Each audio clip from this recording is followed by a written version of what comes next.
At this point in the story, Reuben Gold Thwaites, the author, and his companion, referred to as the Doctor, have made it all the way from Portage to Buffalo Lake and now into Lake Puckaway.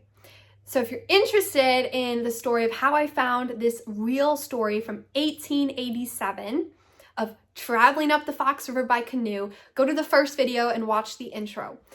But otherwise, without further ado, get pulled into the sights, the sounds, and the characters of the Fox River as they were in 1887. As we approach the head of Lake Puckaway, the wide spreads broaden, with rows of hills 2 or 3 miles back on either side. The river mowing a narrow swath through the expanse of reeds and flags and rice which unites their bases. Where the widespread becomes a pond and the lake commences, there is a sandbar, the dregs of the upper channel.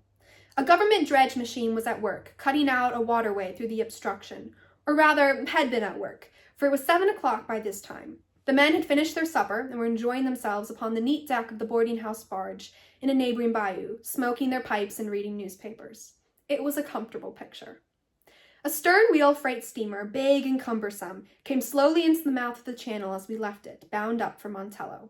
As we glided along her side, a safe distance from the great wheelbarrow paddle, she loomed up above us, dark and awesome, like a whale overlooking a minnow. It was the T.S. Chittenden, wood-laden. The Chittenden and the Ellen Ardrey are the only boats navigating the Upper Fox this season above Berlin.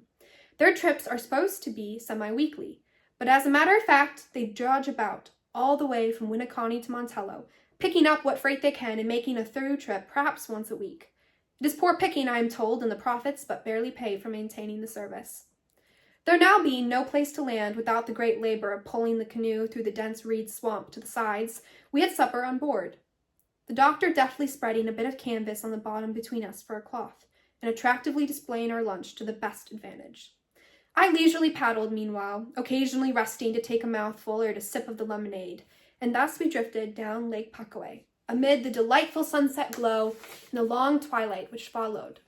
The doctor, cake in one hand, becoming quite animated in a detailed description of a patient he had seen in a Vienna hospital, how his food was introduced through a slit in his throat. The doctor is an enthusiast in his profession, and would stop to advise St. Peter at the gate to try his particular methods. We noticed a great number of black terns as we progressed, perched upon snags at the head of the lake. They are fearless birds, and would follow us to drift within paddle's length before they would rise and, slowly wheeling around our heads, settle again upon their roots as soon as we had passed on. Lake Puckaway is 8 miles long by perhaps 2 miles wide, running west and east. 5 miles down the eastern shore, the quaint little village of Marquette is situated on a pleasant slope which overlooks the lake from end to end. Marquette is on the site of an Indian fur trading camp, this lake being for many years a favorite resort for the Winnebagoes. There are about 300 inhabitants there, and it is something of a mystery as to how they all scratch a living now, for the town is dying, if not already dead, about the only bit of noticeable life there being a pretty clubhouse owned by a party of Chicago gentlemen who come to Lake Puckaway twice a year to shoot ducks, it being one of the best sporting grounds in the state.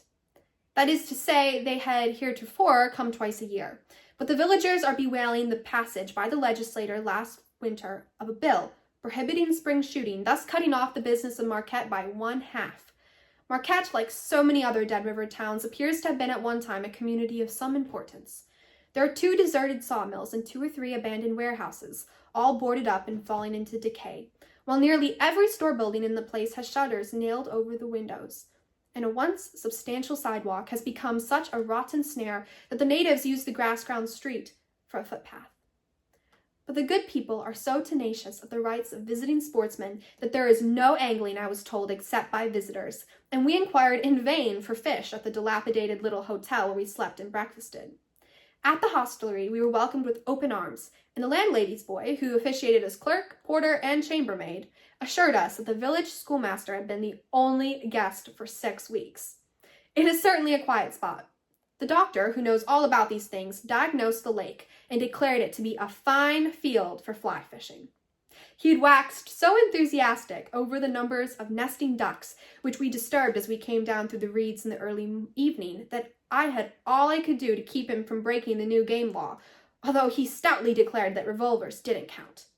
The The postmaster, a pleasant old gentleman in spectacles, who also keeps the drugstore, deals in ammunition, groceries, and shoes, and is an agent for agricultural machinery, got very friendly with the doctor and confided to him that if the latter would come next fall to Marquezan, 10 miles distant, over the sand and telephone up that he was there, a team would be sent down for him. Then, with the postmaster for a guide, fish and fowl would soon be obliged to seek cover. It is needless to add that the doctor struck a bargain with the postmaster and promised to be on hand without fail.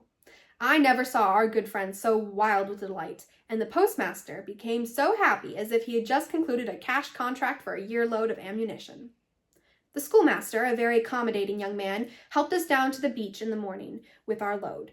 Anticipating numerous lakes and wide spreads where we might gain advantage of the wind, we had brought a sprit sail along, together with a temporary keel. The sail helped us frequently yesterday, especially in Buffalo Lake, but the wind had died down after we passed Montello. This morning, however, there was a good breeze again. Quartering in the keel became essential. This we now attached to our craft, and it was nearly 7 o'clock before we were off, although we had breakfasted at 5:30. The Ellen Hardy was at the dock loading wheat for Princeton. She's a trimmer, faster craft than the Chittenden. The engineer told us that the present stage of water was but 2.5 feet in the Upper Fox this year, and last being the driest on record. He informed us that the freight business was having the spots knocked off it by the railroads, and there was hardly enough to make it worthwhile getting upstream. 3 miles down is the mouth of the lake. There being 2 outlets around a large marsh, we were somewhat confused in trying to find the proper channel. We ascertained, after going 1.5 miles out of our way, that the northern extremity of the marsh is the one to steer for. The river continues to wind along between marshy shores, although occasionally hugging a high bank of red clay or skirting a knoll of shifting sand. Now and then these knolls rise to the dignity of hills, red with sorrel and sparsely covered with scrubby pines and oaks. It was noon when we reached the lock above Princeton. Now, if you're interested in hearing about their journey through the locks at Princeton, go to the next video.